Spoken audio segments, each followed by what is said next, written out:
Okay.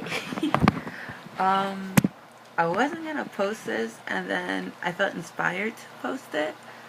So, I had a nightmare, and I swear it's weird because I end up having nightmares in most cases when I go to sleep early. Like I told myself, I'm gonna wake up early to do this one thing because I've been a night marauder for the last couple of weeks, and I'm like, okay, go to sleep early. Wake up from this horrifying dream. And if you know me and my dreams tend to like show me things. Not to say that all of my dreams come true, like, but most of my dreams, there's something for me to learn from them. Like I pay really close attention to my dreams because I realize that I have a gift with dreams. Um, because most people don't remember their dreams. I thought it was really common knowledge to remember your dreams in such detail. Like I could tell you everything that happened. Like I had this dream like 2 weeks ago about me orchestrating a reunion um, of all these people that I used to know. And I orchestrated for 2 buses to pick up people. And one bus fell into a canyon. I wasn't on that bus. Actually, I didn't even take the bus that time. I took something else. But I orchestrated so the pickup could happen and we would get to a hill. Um, Thanks, AC. You just made that real weird. But, yeah. And then I ended up look, this is not about my dream. Anyway, it ended on a good note. I did know that there were like 3 people that I ended up in the bank with at night. There were 3 people. It was a boy, his sister, me. Oh damn! Oh shit!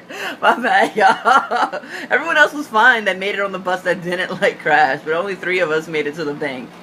Um, but that was what I was going to talk to you about. And the dream that I had just involved predators. I was aware that I was avoiding predators at a certain junction, and it was bothering me. That was really the dream, just avoiding predators in my innocence.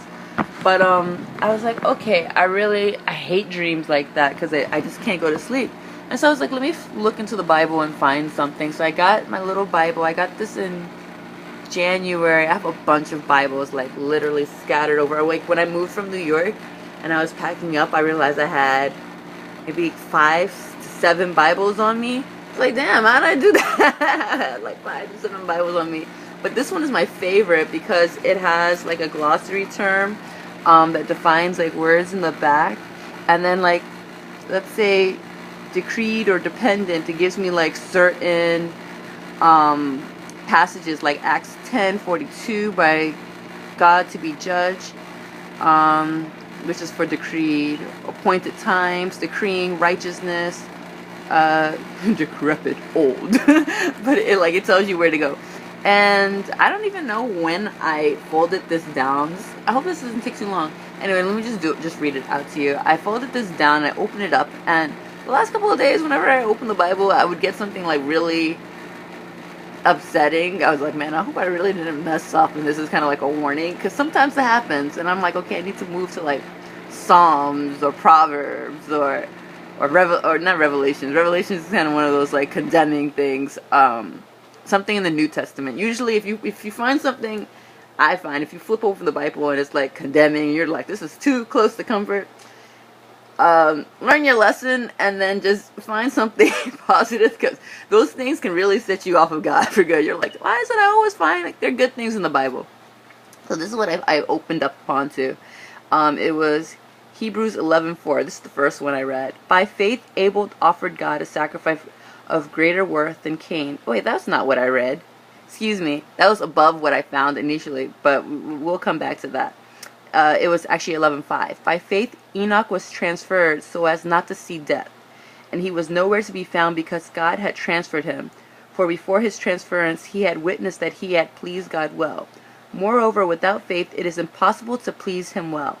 For he that approaches God must believe that he is, and that he becomes the rewarder of those who earnestly seek him. So that's what I found. And I was like, well, the fact that I even picked this up saying like, look, we're going to find something, because I know I have to get a couple of things moving. After that dream, like, I know I have to do certain things. And I was feeling a little overwhelmed because I'm like, that's just me.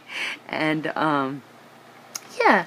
And then like there was another part that I made me even think I had to share this with you, and that was Hebrews 10:35. I hope I don't cry. Do not therefore throw away your freeness of speech, which has a great reward to be paid it. For you have need of endurance, in order that you, after have done the full will of God, you may receive the fulfillment of the promise. For yet a very little while, and he who is coming will arrive and not delay. And then as something else, keep on remembering the former days in which after you were enlightened, you endured a great contest under suffering. Sometimes while you were being exposed as in a theater, both to reproaches and tribulations, and sometimes while you became sharers with those who were having such experience.